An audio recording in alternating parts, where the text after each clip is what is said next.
Happy Thursday. Welcome back to Wine Antics Live. Stuff, what do you type in there? I'm sharing this out to get people to come watch us. And That's that's what I'm typing. very good. Very good stuff. Actually, I'm typing a love letter to my betrothed. How's that? That's very, very nice. And that's a great point. Since we're back, and so many people have said, when are you on the air? I'm here on Thursday, and you're not here, Jen, and giving me a bunch of harassment behind the scenes.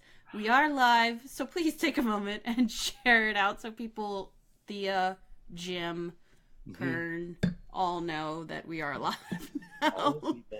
people. All those bloody people. Yeah. So, Stub, what have you been up to this week? This week I've been sleeping in the bed a lot because I've been ill. But as the old saying goes, you can't keep a good man down. So here I am to talk some love, champagne, and sexy wines tonight. Yes, yes, so what are you drinking tonight? Then we'll start with No that. surprise, I'm drinking champagne and I'm drinking Tatange. Yes. I am not quite as fancy as that. But I do have a beautiful bottle of rosé from Adorada, and I'm gonna sound like I know what I'm talking about, and with this accent, it sounds like it, right? But this Overemphasize the accent, Jen. Make it sexier. Be like, Aurora. Like, that's just not until the after party stuff. stare into the camera. Make love to the cameras. Aurora Rose. Like that. I Oh, think that's how you do it. It'll really bring the viewers. Ode California. That's I love. So I got this through Wine Studio in the month of January, and I thought I love this bottle of rosé. Besides the difficulty I've had in opening the wax on the top of this, but it looks like a perfume bottle. I think this is probably the most romantic bottle of wine that I have in the house. So I went with That a is a California sexy rosé. bottle of wine. And for our topic tonight, there are certain waxes that are made for sexy times. And we can get into that later if you want. We can, huh? You sure? Okay. I'm gonna go on over here and see who's with us tonight. Stub tries to make me blush on any way that he can. I see Michael and I see David and I see Jason. Hi guys, thanks for coming by. And Chris Ballard is here. Hello. We haven't seen you. Yay! I know, right? We haven't seen you in a long time. We have not. Okay, so I think we shouldn't tease this out anymore because we have I would say one of the sexiest guests that we've had in a long time, or maybe even ever. We have Yolanda Shoshana, and I want to read her bio in terms of just her Twitter profile because I think it sums up who she is and what she is really nicely. She's a witch, a wine critic, a belle of brandy, a culinary historian for wine and spirits, content producer, and alchemist. And then she also does the Pompette podcast, which I've had so much fun recently cyber stalking her and listening to it. So I have the link for that, and I'm really excited to share that with you guys. But let's get her on. Yolanda, Hey, hello. How are you today? wonderful. Thank you so much for having me. I'm very excited to talk about sexy things. And what are you drinking tonight? Well, okay, I'm going to be honest. This is actually just regular old lemonade because I'm not drinking tonight. But if I was, there's this lovely red wine called Saint Amour, and it's from a town in France, Saint Amour. It's love. And it's red. It's a Beaujolais. Mm, It's like red wine. even a nice word. I love the way Beaujolais sounds as well. Beaujolais, Beaujolais. I think that's French though. So if you say it right, like the way Yolanda says it, Beaujolais. it sounds nice. I would love it if you would take a moment and kind of let our audience know who you are and a little bit about your website, your lifestyle, and travel blogging and writing, and then who you Yeah. are a little more. Okay, well, I'm everything that Jen said, from a witch to a culinary historian and a wine critic. My website, my blog is called awitchandtheworld.com. I write about wine a lot. I also write about spirits and that takes me all over the world at times. I've gotten to go to Cognac with Hennessy. I've been to Italy for wine. It was wonderful. I've actually been to Cincinnati for beer, and that was really fun. So I get to go on a lot of great trips. And I do have a podcast called the Pompette Podcast. Pompette means tipsy in French. So there's that. And then I just started a curated newsletter that's about booze as well. So I'm taking the best booze news for busy people and I'm putting it together and I'm sending that out every week. So those are the highlights. And I love where you are, and I think I met you last year, and I think you've kind of arrived in a lot of things that you're doing, at least from my perspective, right? I saw that you had gone to Hennessy, to the land of Hennessy, and I was like, oh, I can fit in your suitcase, and I know many other people think that, right? When you get out and travel. But how did you get started? Well, actually, I've been writing for a while. I did lifestyle a lot and a lot of sex, which is where the whole sex and wine comes from. But I started a wine blog, which was called Witch on Wine. So some people still know me as the Witch on Wine, because for me, I talk about the magic in the bottle, and winemakers get very fascinated with it because they talk about how they pick grapes a certain time of year, and they talk about their spirituality with what's in the bottle. So we love talking about all the spiritual stuff when I'm out visiting these vineyards. So it really started with just a wine blog, and it kind of blew up from there. Spirits started coming into play, and Hennessy was just one of those things. I was at a Hennessy event, and within 5 minutes, he says, "You take press trips? Want to go to Cognac?" And I'm like, "Yeah, of course I go to Cognac." I love brandy. So it's been really great. So it really just has spiraled from my lovely little Witch on Wine blog that's now a witch in the world. And you're one of my favorite people to actually follow because you use all types of medium to get your message across. Mm-hmm. I love your Bitmojis from Snapchat, and I love that you're teaching me along the way in how to create different picture collages or videos or music, and pairing that with, I've seen some wine descriptors in there. So I always like learning from you because you're really into new media. Yes. I love new media, but I also love taking wine and do it. To me, wine is a lifestyle. Mm-hmm. So like now I have the Pompette playlist. So I do playlists. I'll take a wine and I literally sit and I curate music with it. Because to me, that's one of the sexiest things you can do is music and wine. See, bringing it all together. See how I do that. But I just love playing with it and making videos and just having a good time because wine should be fun. It doesn't have to always be bougie. I am bougie. But you can have fun with it. Well, I totally agree. I love the music thing. I love the wine doesn't have to be bougie thing, although you're drinking a bougie wine. See what I did there? Almost. No, that was oh, wine and music and sex. Oh, we're getting into it tonight. I love it. Mm-hmm. I knew you were speaking Stubbs' love language. I actually think you probably threw him off a little bit because Stubb has his podcast where he pairs music and wine and beer and spirits. So I thought you were totally... that was your segue, Stubb. Like, I'm going to beat you up a little bit right now because she teed you up for that. She did. Yeah, no, she was teasing me a little bit, and that's okay. We're in the month of love here. A little teasy playfulness is all right. I don't mind it at all. And she's a guest on our show and can do whatever she wants. That's what I'm saying. So I'm going to let everybody in on a little secret in how Stubb wanted to approach tonight's show. Because we do talk before the show. He's like, I know who I'm on air with tonight. And there are some very strong, sexy women on tonight. And he's like, I'm going to take the role a very smart man. Just nod, look pretty, and agree mostly. Which I normally do anyway, so it's not a stretch for me.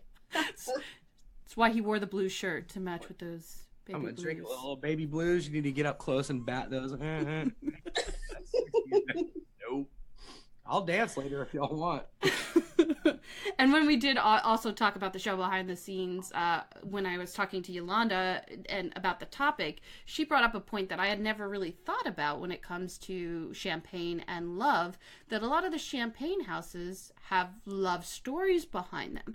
And Yolanda, I'd like to hear a little bit more about it, because you teased me with that, and I totally want to hear more about that behind the scenes. Yes. So what I found to be so interesting, since I live in New York, I get to go to all these great tastings and dinners and everything. And I started paying attention to all these love stories in Champagne. Stub there is drinking one of my favorite champagne houses, Tat and Jay. Love, love, love Tat and Jay. They actually have a very good love story. They're Comte de Champagne. So I'm trying to, now dates. I got to remember all these 1800s and all this. So in the 13th century, there was a guy named Theobald, if I'm saying that correctly. He fell in love with Louis VIII's mother. Louis VIII was like, you're not good enough for my mother. So the king's like, you've got to go into battle. And if you come back, then you can have my mama. So of course, he sends this guy out thinking that he's going to die. He's not going to come back. But Theobald actually survived. He was a poet and a lyricist. He survived. He brought back a cross, he brought back a rose, and he brought back Chardonnay grapes. And those grapes are the grapes that they started using to make the champagne. Very sexy. So those were symbols of his love. So that's a Tat and Jay love story. Don't know if you know that one. I did not know that story, but now I know that Louis's mom has got it going on. So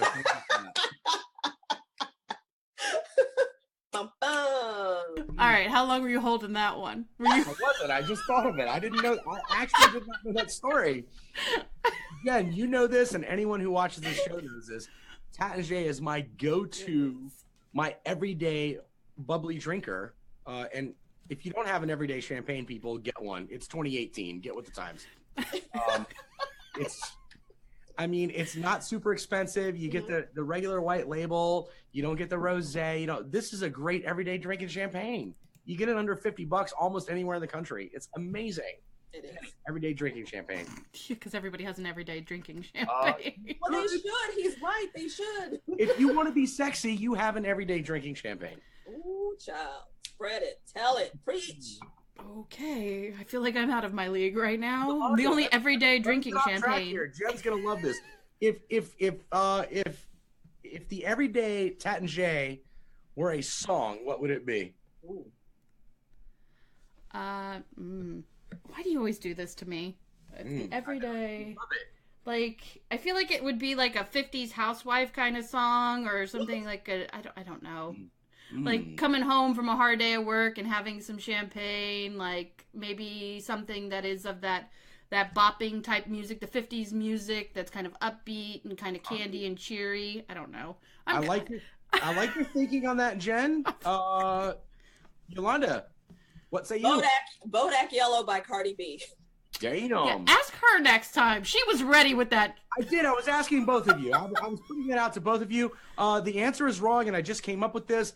Tat and Jay, Jen, you're kind of right here. I'm going with Sheena Easton's Morning Train. My baby takes the morning train. Okay. He works from 9 to 5, and then he takes it home again to find me right there waiting for him with a glass of Tat and Jay and a little bit of love in between the sheets.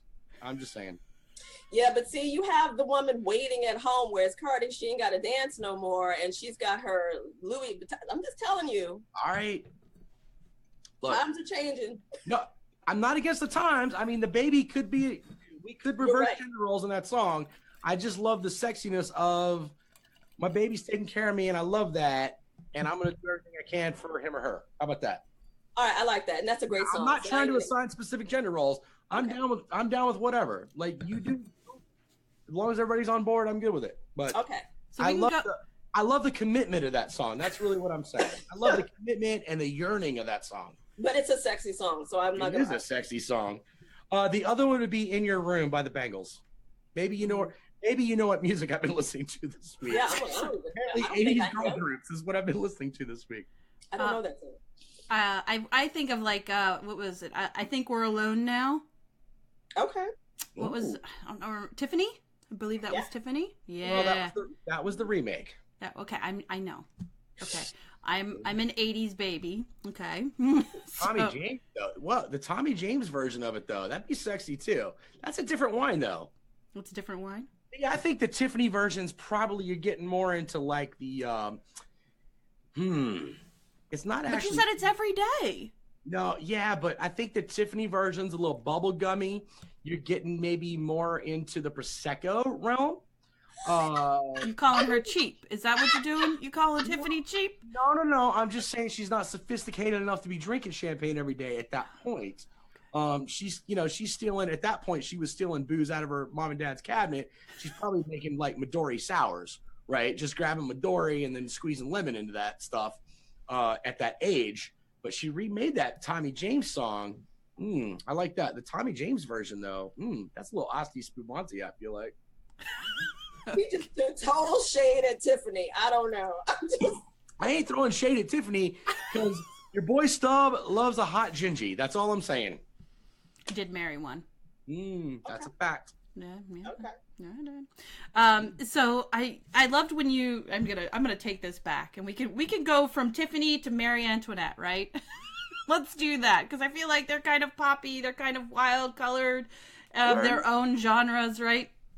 And I did find the fun fact about the wine or the champagne, the traditional champagne cups, of that urban legend of said cups is that it was the bust of Marie Antoinette. It is a legend, though. It is a legend, yes. Because the coupe was already developed and founded and made. People were already drinking from it. But we can keep that because it's a sexier legend. I love the legend, and I feel like Marie Antoinette had the first version of the Madonna cone bra. Amen to that. As I pour my champagne into my coupe glass. I love a coupe. I like how everybody said the right word, whereas I said the wrong word. Everybody has taught me the lesson right there. It is a coupe, apparently. I just think it's the fancy 50s looking champagne glass. That's what I look at it. Because I'm an everyday Trader Joe's drinker. Yeah, 50s, 60s, you think of the Rat Pack, right? The Rat Pack is sexy AF, right? That's true. That's what they drink champagne out of. But you go back to the 20s with like Prohibition cocktails, this is what you're drinking them out of. Best. Gatsby. Great Gatsby right there. All the way. Another like historical love fact I found from champagne is actually connected with England's affiliation and love of champagne throughout the years. The Queen Mum is said to 2017, so last year, to enjoy a beverage of champagne, one or two a night, in fact, which goes back through most of her lineage, drinking, I think it was Louis the 14th, who was said to drink multiple glasses every day of his 72 years of reign. I'm just hoping, like, I would start drinking champagne every day if it would ensure that I get to live 78 years or something, especially in those times. Yes. Straight up facts there. Slam you with facts. The Queen drinks 4 cocktails, at least 4 a day. She drinks champagne. She do that. That's what I'm saying. And she drinks champagne before she goes to bed for sure every night. Queen. And she's been around a minute. I'm just saying. Hey, it's good to be the queen. It's good to be the queen. Cheers to the queen.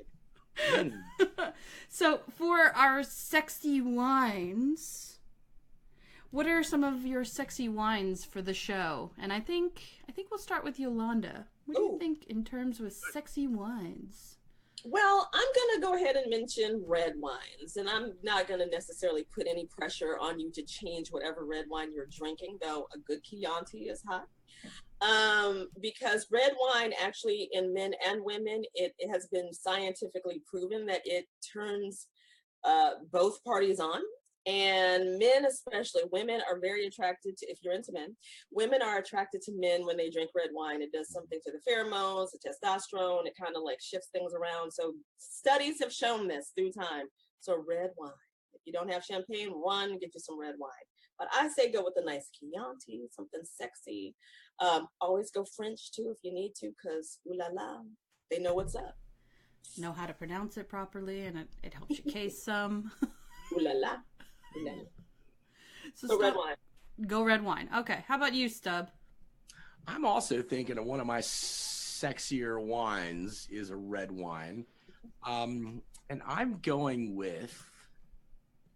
back and forth with this. We all know I love Rhone varietals. We all know I love those big tannic wines, but I'm going overall in general with Syrah because it sounds really sexy, especially if you like Syrah, right? It sounds like something someone in some Broadway musical is going to say right before he either, vanquishes his foe or takes the lady. So I love it, but I love the tannins. I love the fruit. I love the big, for lack of a better word, I love that big round ass end underneath it. I love the acid. I love everything about it. It's big, it's bold, it's in your face. It says, take me. And then it says, consider me. But hold on.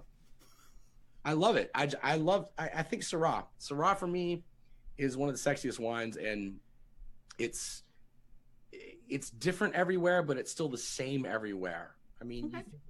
You think of Cab, you think of Merlot, you think of all the great varietals, and there's a little bit of difference everywhere it is, but Syrah to me everywhere still has that backbone of mystery.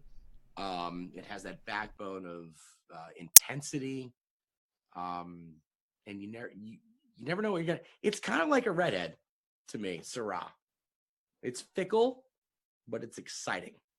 That's why I love it. Fickle but exciting. Yeah, it's all right. It says, "Bring me in," and then no, wait, but just wait. Come to me. Oh no, wait, don't. Don't. But not Shiraz. Well, Shiraz. Oh, come on. No, you get. Oh no, you get to. Now I've not been to South Africa, but I have been to Australia, where the Shiraz or Shiraz, same grape, and it's amazing everywhere. Once again, it's a different interpretation of it, right? Like the Shiraz is a little more in your face, going, "Hey, you need to take me. You need to take me. Take me now."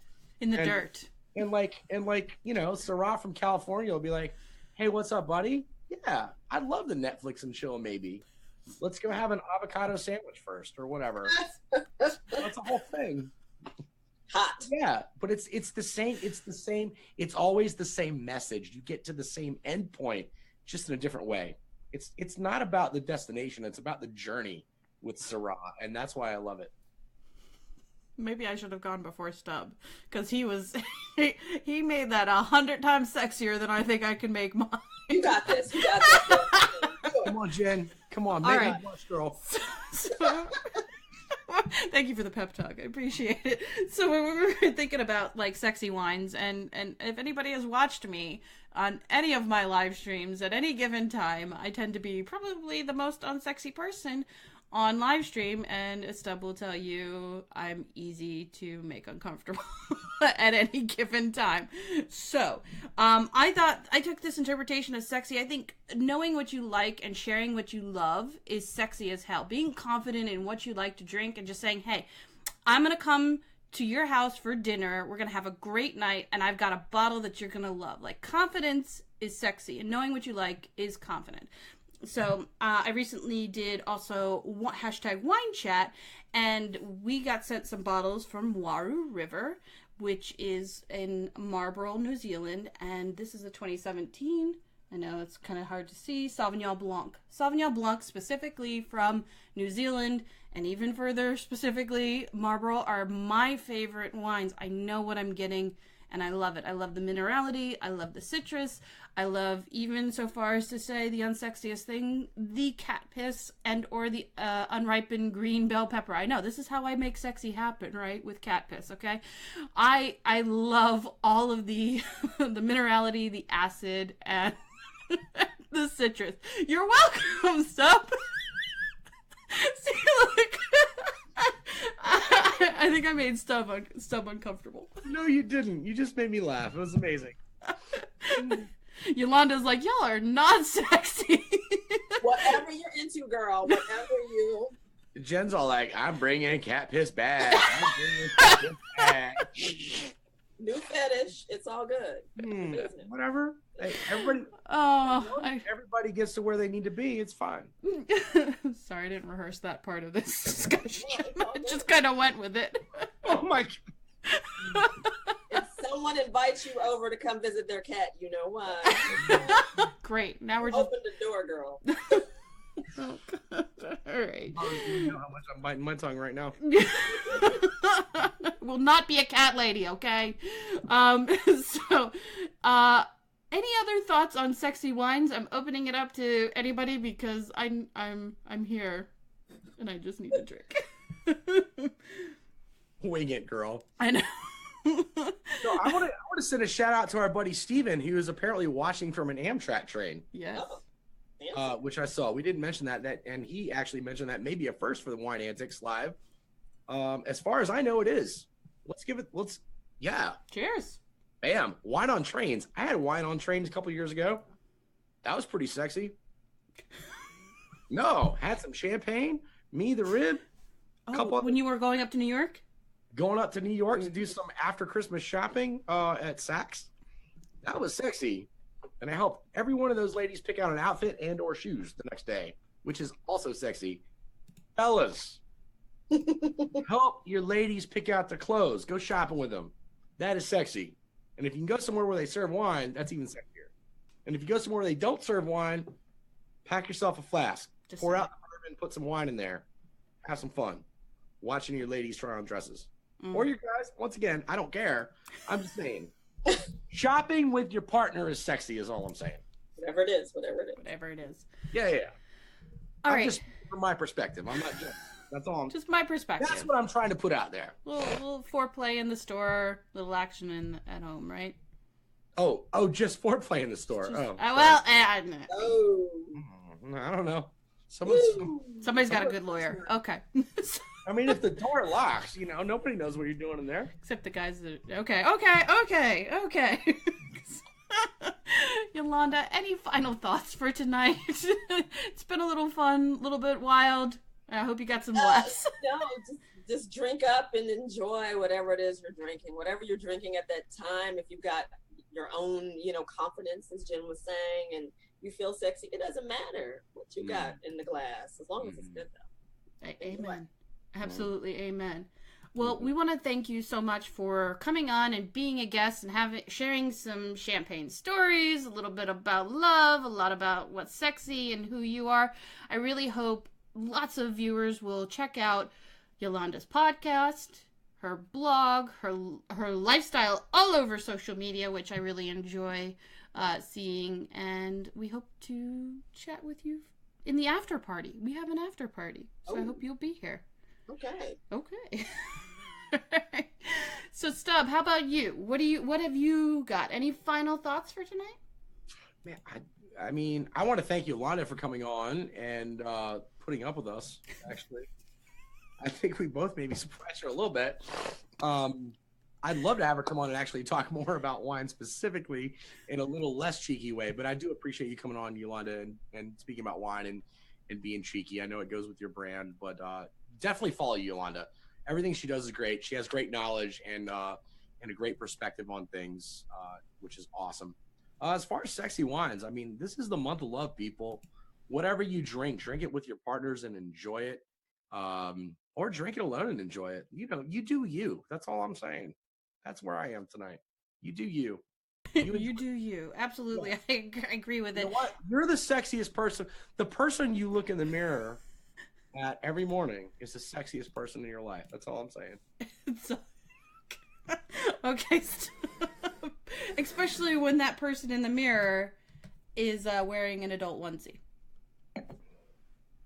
Oh yeah, I've got to get some non-Christmas themes adult onesies. Onesies are sexy AF too, by the way. I don't know about that. I'm typing in the after party link because I think the shenanigans are going to continue. Also, join us for the after party, people. Stubb's been sick for a week and apparently he's drinking tonight. So let's do the thing. Why are you surprised by that? So final thoughts for me. Thank you very much, Yolanda. I appreciate you being here. I think we had a fun conversation, as I said, and I truly mean when I say I enjoy following where you're going and the adventures that you have, and I hope others will as well. Next week we have Rob Frisch joining us for another sexy Valentine's love-oriented wine antic show, because we're making love happen all over February. That's true. And Rob is really toned down, so this won't be near as bawdy next week with Rob. Right? Right. We'll go with that. Okay. All right. So I hope you guys will join us next Thursday. Again, from there, we will have shows every Thursday throughout February. And then, yes, we're going to be taking a break unless JVB wants to fund all of our March shows. We'll see. We'll see if that happens. Good night, guys. Cheers, friends.